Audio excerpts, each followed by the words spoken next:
Sleep is a totally natural and yet somehow strange state of consciousness.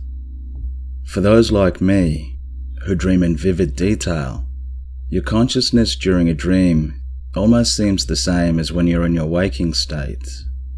However, there is this strange acceptance of the odd people and weird environments created by your mind. And sometimes this acceptance continues as your consciousness is raised into physical awareness as you wake, causing a waking dream. Waking dreams can be frightening. I have personally experienced these when I was young. I would wake, and above me I would physically see a giant nest of spiderwebs full of black spiders. If I moved or touched a web, the spiders would become aware of me and start quickly moving towards me. Or I might wake up to see a large spider attached to a single strand of web, lowering itself down onto my face.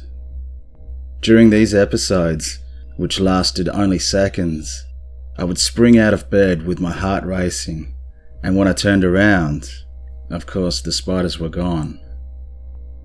I have never personally experienced sleep paralysis, but I know from reports that it is fairly similar to a waking dream. The main difference being is that you cannot escape as quickly.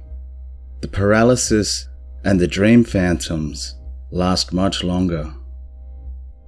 The following stories explore the idea that although sleep paralysis is a fairly common and natural occurrence, albeit often terrifying, it might be possible for actual external, non-physical entities to influence and manipulate the mind and body of a sleeping person while they are in that special, altered mental state of hypnagogia, otherwise known as threshold consciousness. It is during the state of hypnagogia that waking dreams and sleep paralysis nightmares occur. This first story is clearly just a hypnagogic hallucination. I included it here as an example of how powerful and detailed these hallucinations can be during sleep paralysis, while the mind is experiencing that threshold state of consciousness.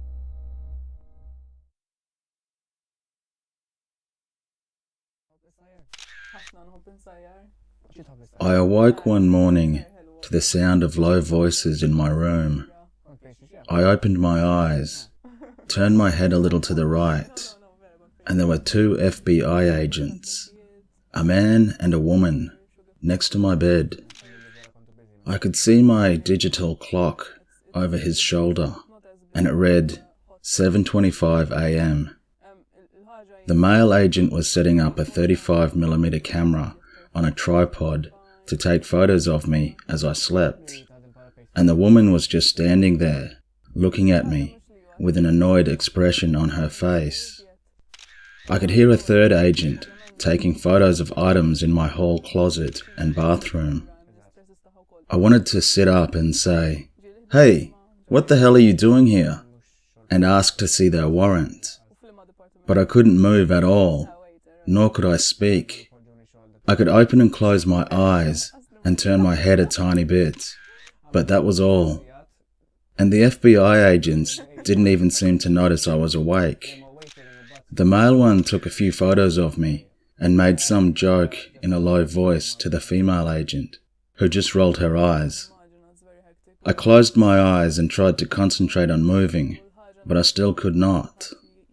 I tried fighting against it, to no avail. And then I felt myself slipping back down into sleep, with the sounds of the agents' voices growing fuzzy and indistinct. When I opened my eyes again, the agents were gone, and my digital clock read 7:27 a.m. I was fully awake at that time, and able to move once more. The whole thing was incredibly vivid. I checked out my entire apartment for signs of disturbance, and spent days feeling rather paranoid. Logically, I understood that the experience was sleep paralysis, but I had a hard time shaking the sense that the agents had actually been there.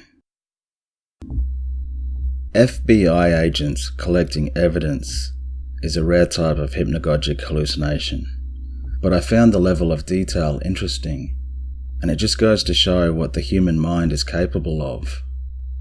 The story was also a little bit unusual in that the hallucinations were non-threatening. Most reports of sleep paralysis sound something a little more like this.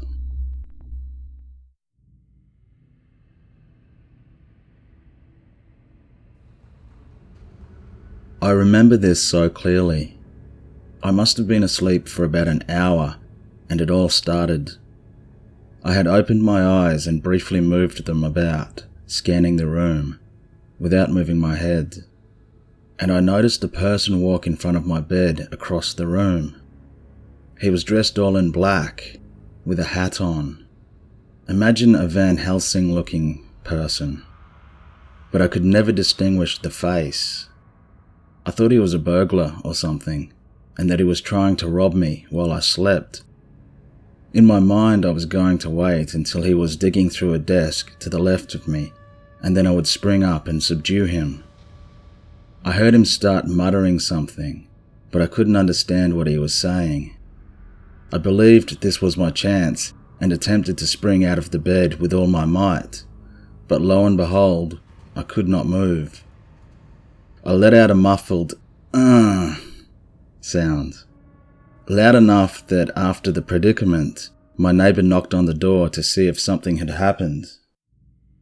That's when the creepiest part happened. I heard the man who was just standing next to me say, "You can't move, can you, boy? This is what it feels like to be helpless," in a Hannibal Lecter, Anthony Hopkins voice. Then he let out a maniacal cackle, which chilled me. I closed my eyes and tried again to spring up, and when I did, I sat up in my bed with such fervour that I sent the whole bed frame sliding across the floor. My entire body ached, as if I had just been lifting weights. My heart was beating out of my chest, and when I looked to the left of me, nothing was there. Needless to say, I didn't sleep for a few days in fear of it happening again. And so, an experience like that sounds frightening, for sure, but I guess we can easily shrug it off as hypnagogic hallucination. But beyond shadow people frightening those caught in sleep paralysis, I have come across odd and far more terrifying experiences of people caught in sleep paralysis who actually feel another presence, trying to take control of their physical body.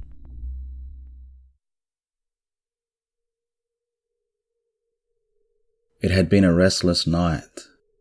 I'd woken up and fallen asleep again many times already.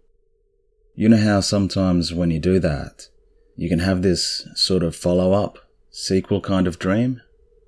I'd been having one of those all night, about some kind of devil-spawn girl. Think of the classic The Exorcist kind. The plot of the dream was something about this girl having been chosen by the devil, or some kind of demon, to represent him on earth.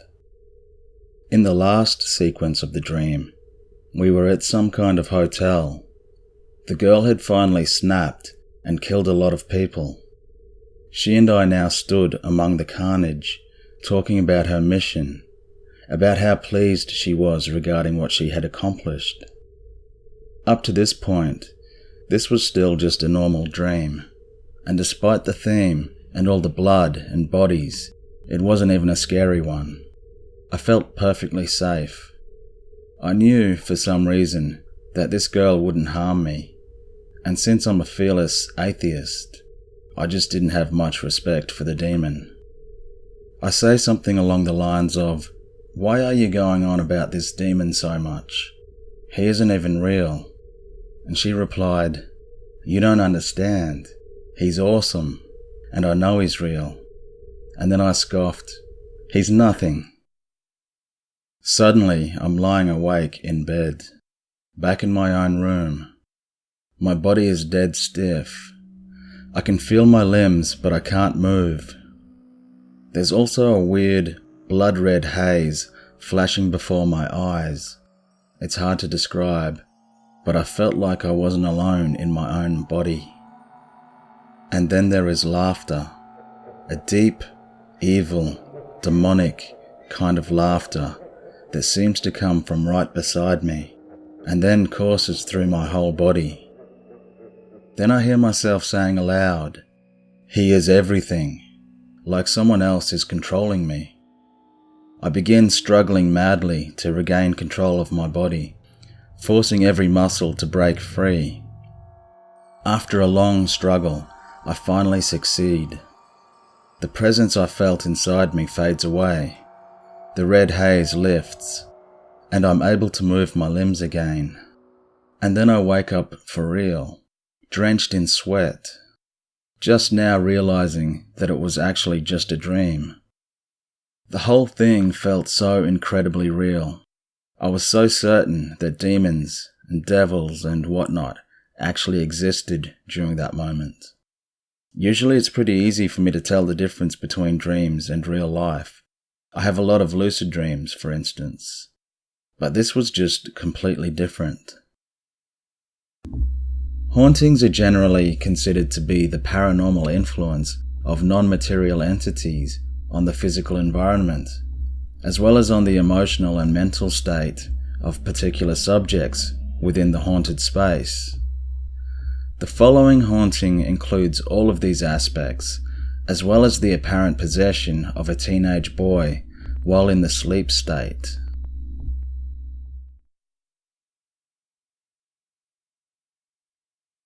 Me and my brother just moved into my dad's for a better opportunity in a new city. We have lived here for about 4 months now. Everything is great, but things are starting to get weird. I have 7 siblings in my house. One night, before we moved in, my dad's girlfriend's daughters decided to make a Ouija board. They said not much happened other than a few letters. My dad made them destroy their creation. Me and my brother don't believe in the paranormal, so we just laughed at it. But our viewpoints have changed since then. About 2 weeks ago, around 2 a.m, I was watching a movie in our downstairs living room. I was the only one awake when I heard some footsteps upstairs. I didn't think anything of it, other than maybe it was my dad going out for a smoke. But I didn't hear the front door.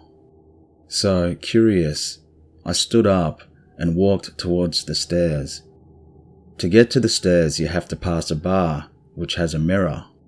When I passed the bar, I looked into the mirror, only to see an 8 to 9 foot tall black figure standing behind me. I froze. When I froze, it walked into me and disappeared. I felt it. It was a weird feeling I can't explain. It was cold, but it was a different kind of cold. I told my dad about it in the morning, and he kinda just laughed it off. My brother didn't believe me much either. This is where it gets even weirder.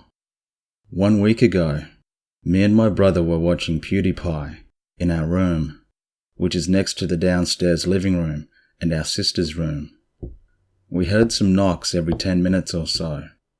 It was around 2 a.m. again, but we weren't too worried about it because we have 4 kittens and a cat, which we assumed were making the noises. But our sister came into our room and told us to stop knocking because we woke her up a few times, and she didn't want us to wake up the cats. Right after she said this, our door slammed, and all the lights downstairs started flickering. We were terrified. We locked ourselves in my room, including my sister, and turned on our phone flashlights.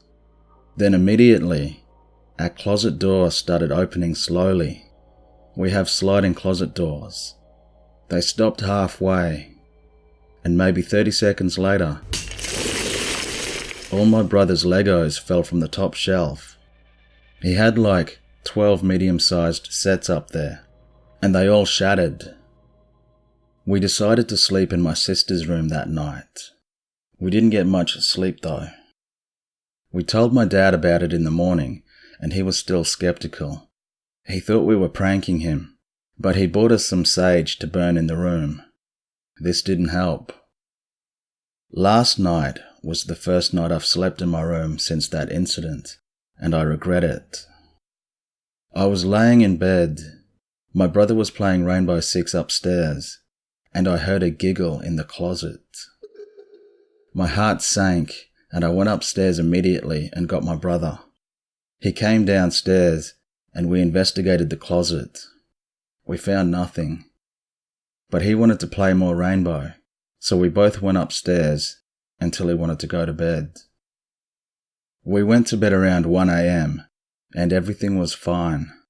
We were a little creeped out about sleeping in our room again, but we decided we probably should, and so we went to bed. Sometime in the middle of the night, I want to say around 4 a.m, I felt a very cold feeling on my foot. I woke up and went to reach for my glasses on my dresser, but they were gone. That's when the lights started flickering and the closet started opening slowly. I threw my pillow to wake up my brother, but it was like it hit a wall in the middle of the air and just dropped to the floor. The light stopped flickering. The closet door stopped opening, and everything was extremely quiet. I felt something though. I knew that I wasn't safe. Then the black figure emerged from the closet to the foot of my bed, and he just stared at me. I was frozen. I couldn't speak. I couldn't move. I could barely breathe. That's when my brother started sitting up slowly and making the same giggle noise I heard from the closet. He sat all the way up, and a few seconds went by before he turned his head. He looked directly at me and said something that I couldn't make out. It sounded alien, but it wasn't his voice either.